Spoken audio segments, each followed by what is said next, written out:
is we're going to try to help hammer home research-based strategies that you can give a shot when you get back. I've got a video here that I think really captures just kind of the feeling behind how I started.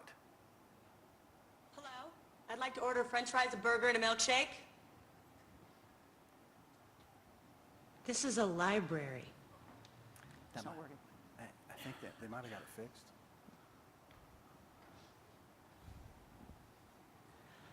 I'd like to order french fries, a burger, and a milkshake.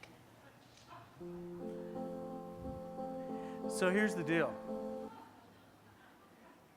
It doesn't. If you want different results, then you've got to do different things. Okay, let me say that again. If you want different results, then you've got to do different things. And if you're only doing it softer or louder, then that doesn't count enough as different. But the thing that we know, and I can speak only for my universities where I got my degrees, is that I didn't learn the really practical stuff that I needed to know. They could not prepare me for the moment that a child who could not verbally communicate was going to pick up a chair and try to break it across my head. I did not attend that day, right? But they didn't also teach me the amazing instructional strategies that bring about educational and behavioral success.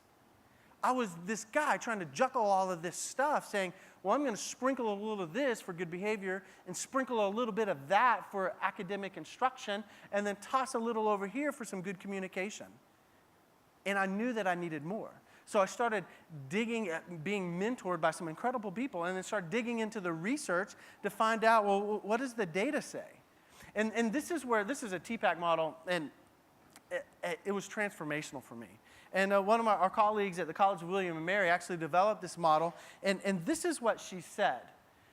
She actually said that with her students, she doesn't teach technology anymore. Right? And she's teaching an educational technology program. She doesn't teach technology anymore. Why do you think she doesn't teach technology anymore? It always changes. It's always changing, right? If I work with my students and I teach them how to use an overhead transparency, then they're going to be stuck forever with overhead transparency. Rather, what she does is she spends time with the instructional methodology or instructional pedagogy. Because if we can teach the science behind our craft, then no matter what technology comes out tomorrow, we'll always be able to fit it within it. So we've got to know the strategy. And the exciting thing about the Spectronics conference is you're going to go to all these sessions and you're going to get lists and lists of apps and websites and tools and technologies. You're going to get all of this stuff. It's going to be so overwhelming, you're going to go back and you're only going to remember just pieces of it. Well, this session, this part, and the next part, we're going to try to cram as many strategies so that you can take that idea and then begin tying it into whatever technology you have accessible to you.